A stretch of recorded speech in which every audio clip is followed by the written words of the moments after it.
Yo nací en el año de 1913, terminaba el año prácticamente, y yo nací el día 27 de diciembre, a las 8 de la mañana, por cierto, como listo para empezar a trabajar. De modo pues que así se inauguró una vida dedicada completamente a la labor de, de la casa, del colegio, en fin, de tantas cosas que uno enfrenta en la vida, terminando lógicamente por esta etapa de profesor y de doctor de las comunidades y de sujeto dedicado pues a orientar al pueblo desde el punto de vista de su salud, de sus costumbres, todo en beneficio de la comunidad. Mi padre era de Caracas, de esa Caracas llena de tradiciones y de anécdotas de todo tipo. Y mi madre había nacido en una población muy pequeña, pero muy llena de recuerdos y de hechos pintorescos, como es la población de Miranda del estado Carabobo. Mis padres tuvieron 6 hijos, 3 hembras en la primera serie, separadas por pocos años, y luego nosotros los varones separados por 5 años el uno del otro. De modo que fuimos 3 hembras y 3 varones. De ellas se destacaba mucho la primera, la primeriza pues de todos. Era la preferida, una mujer muy bonita. Y a su vez era mi madrina. Por lo tanto yo con ella tenía una relación especial. Donde yo nací fue una casa muy, muy típica, como todas las de Caracas. Es decir, que tenía un frente, 2 ventanas alargadas, una puerta y un zaguán, porque el zaguán, que era como un paso que llevaba entonces al corredor, era de ritual. Terminaba el zaguán por una puerta que siempre estaba abierta. Entraba y salían a su voluntad cualquier persona. De modo que Leoncio Martínez Leo, quien era un periodista que era bastante amante de los tragos, de la bebida alcohólica, pues, generalmente a las 6 de la tarde o más tarde, entonces equivocaba la casa, él vivía al lado, y lo encontraba yo de repente durmiendo aquella solemne rasca en la cama de mi mamá, por ejemplo, porque él había entrado por aquel zaguán y iba directamente a la cama. El ambiente era completamente rural en esa Caracas del año de 1913, que yo vine a percibir propiamente como un pueblo, como una ciudad, alrededor del año 1918. Desde entonces yo soy un ciudadano de Venezuela.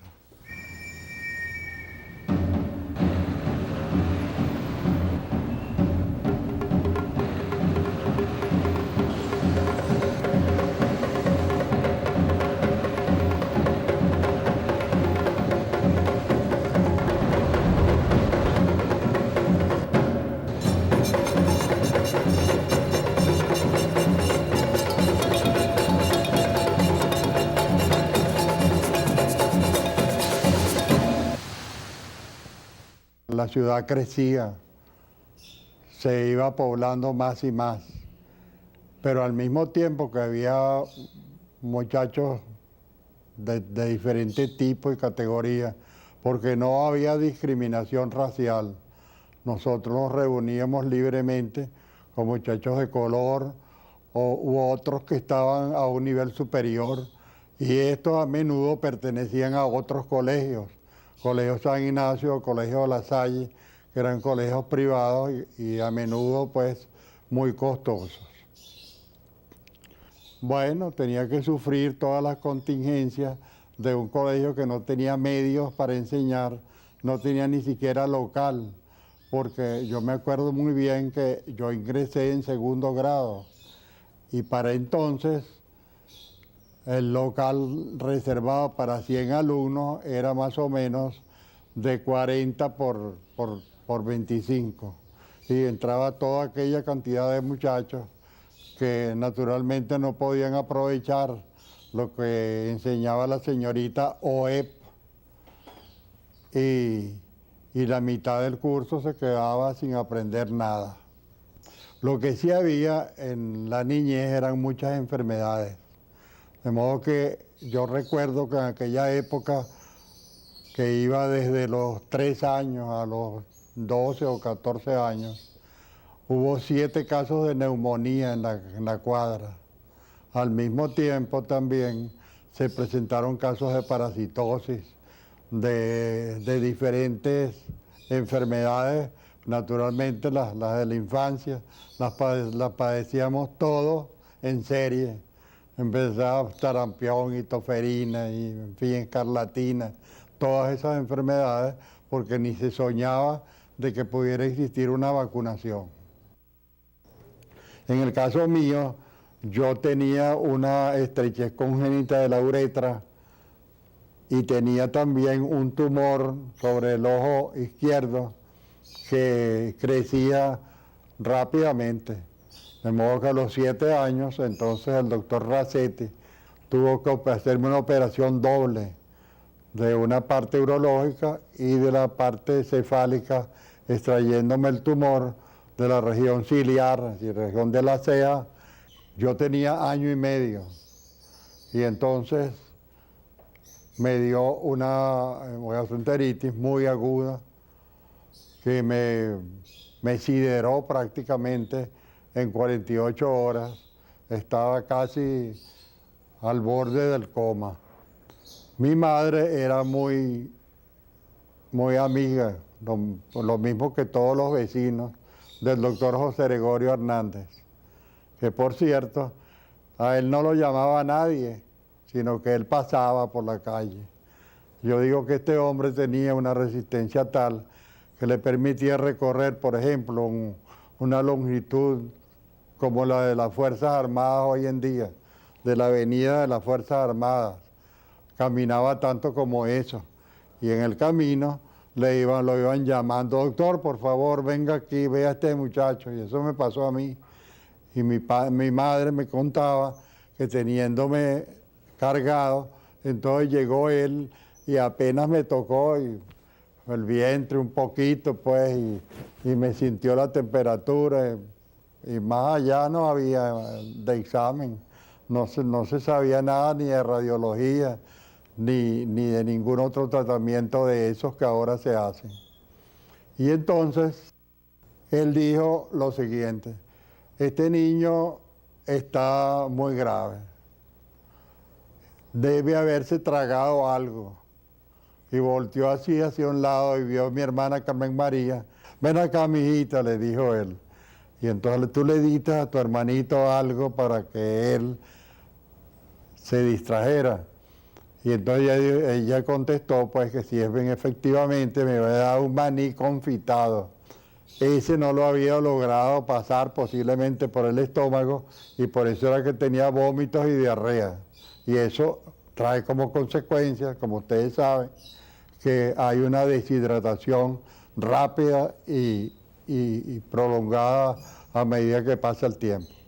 Entonces le dijo a mi madre, lo único que hay que hacer es darle un purgante, cosa que hoy en día se vería como algo barbárico. A mí particularmente me dio también fiebre tifoidea, que me duró, por cierto, 4 meses.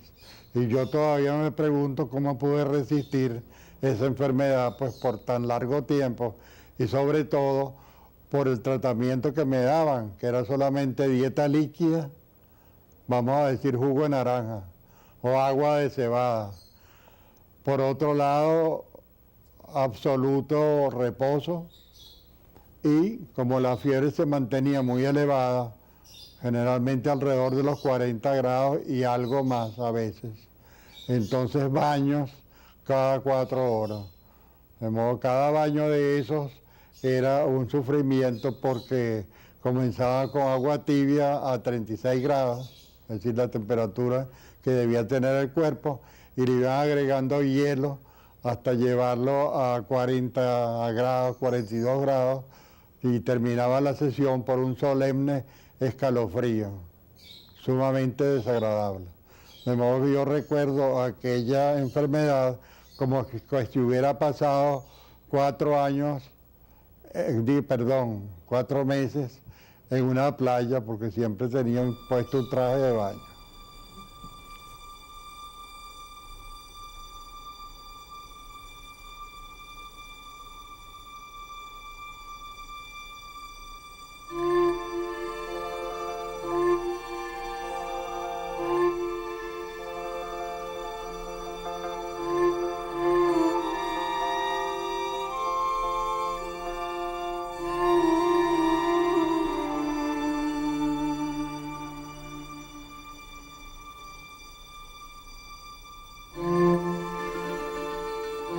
Me hizo sentir más lo que era una comunidad el hecho de que se presentara en el año de 1918 la epidemia de la gripe española.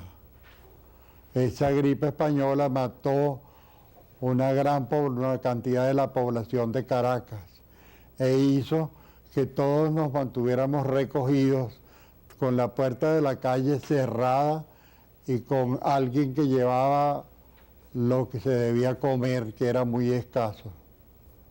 Y por la calle nosotros veíamos por las puertas y por los agujeritos que pudiera haber en la pared, veíamos cómo pasaban los carruajes plenos de cadáveres, semidesnudos, en fin, para ser enterrados en una fosa común.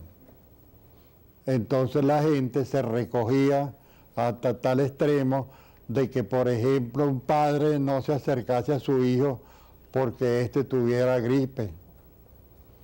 Se dio el caso de Alí Gómez, el hijo del general Gómez, que muriéndose pedía que se le acercara a su padre, y el mandatario pues prefirió mantenerse alejado por el bien de la patria, así dijo él.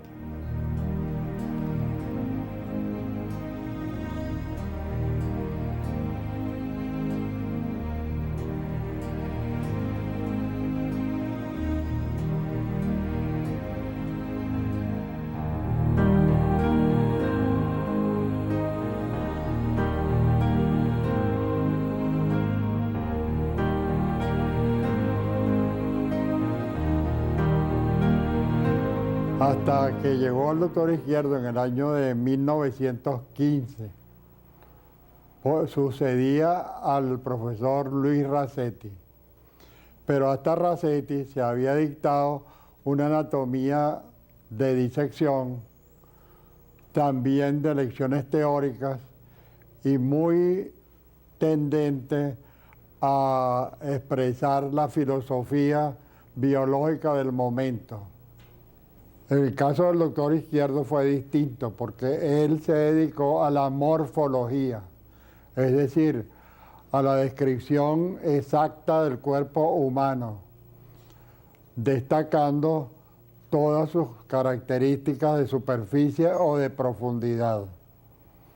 El doctor Izquierdo constituía un magnífico profesor porque todas sus figuras que él dibujaba en la pizarra eran coloreadas, puesto que además de profesor era un artista, yo diría más bien un pintor.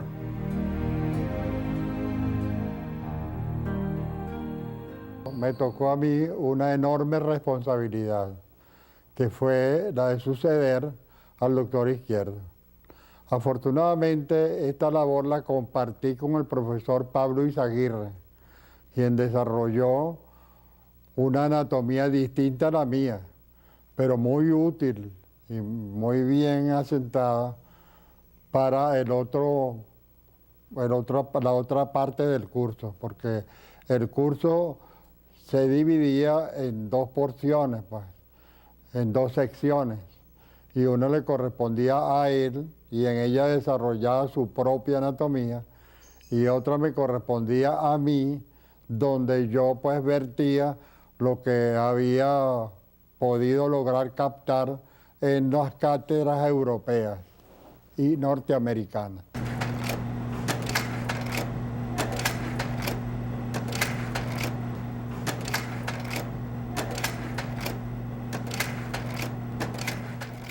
Yo establecí la proyección de los diapositivos como parte de la enseñanza anatómica de tipo teórico.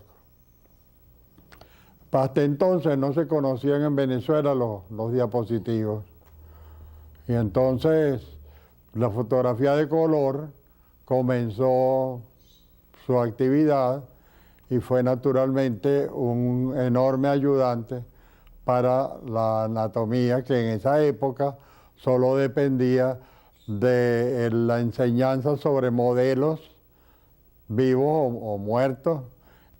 Hubo en mi desempeño de profesor un afán de publicar y de hacer la anatomía más fácil para los estudiantes, haciéndola más breve, más concisa, y por lo tanto escribí nueve fascículos o tomos de toda la asignatura. Asimismo, procedí desde el punto de vista práctico y me especialicé principalmente en la neuroanatomía. Allí quedan pues como prueba de lo que digo los diferentes tomos de la obra que se llama pues la anatomía pues concisa.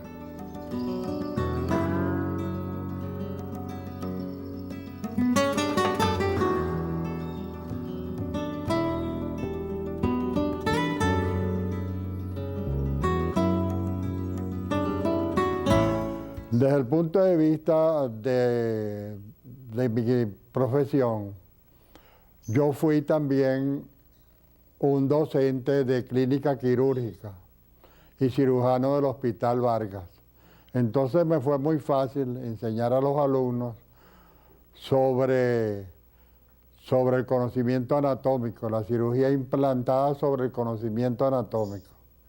Y naturalmente, pues eso hizo muy fácil la aplicación de este tipo de técnica a la cirugía que practicábamos diariamente en las salas 19 y 12 del Hospital Vargas. De allí de la escuela salimos entonces 3 ministros de Sanidad.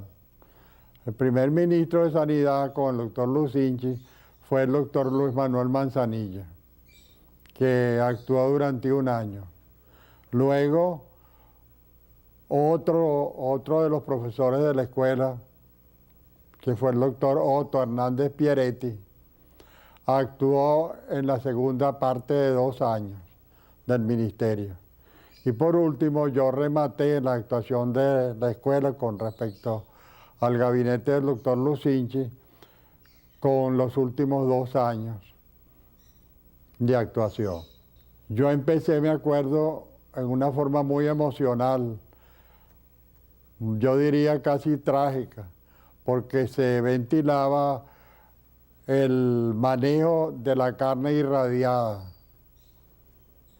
Eso fue una cantidad de carne que se importó por vía de la Asociación de Ganaderos, y cuando llegó a Venezuela y se le hizo el examen de rutina para ver cuánto de irradiación tenía, porque entonces había sucedido lo de Chernobyl, que había explotado y todos los campos de Europa estaban contaminados, estaban irradiados. Entonces fue sumamente laboriosa, política y a veces hasta agresiva la comunidad de los partidos políticos hacia el ministerio, pero yo logré salir avante. Y un día por la mañana pude llevar la carne irradiada, que costaba de 7.000 toneladas de carne europea. La pude llevar a La Guaira y la pude embarcar con destino a Rotterdam. Y así se acabó ese problema. la última parte del ministerio también fue sumamente crítica, porque los bioanalistas de repente organizaron una campaña como esta que se ven ahora, de oposición al sueldo que ganaban. Colocaron a muchos pacientes al borde de la muerte por no hacerle, por ejemplo, exámenes a los diabéticos, por no poder evaluar adecuadamente un coma urémico, cosas por el estilo. Entonces yo tuve que asumir la situación casi desde el punto de vista legal. Y entonces con el Ministerio Público logré hacer acompañar a cada paciente a un laboratorio de cualquier clínica. Y ello obligaba a las clínicas privadas a solucionar el problema que los bioanalistas habían creado en el campo público. En esa forma salimos adelante y yo pude vencer la crisis esa más o menos en unas 4 semanas. A mí se me pasaron así 64 años dando anatomía y 33 años operando en el Hospital Vargas, enseñando y cortando. Una doble vida porque son sumados, como ustedes ven, 64 más 33 son 100 años prácticamente. Por eso es que yo siempre le digo a mis alumnos que cuando se empieza no hay lapso señalado ni sitio de terminar la actividad. Esto es, este punto, esta meta se alcanza cuando se vence a la enfermedad y la salud es el premio.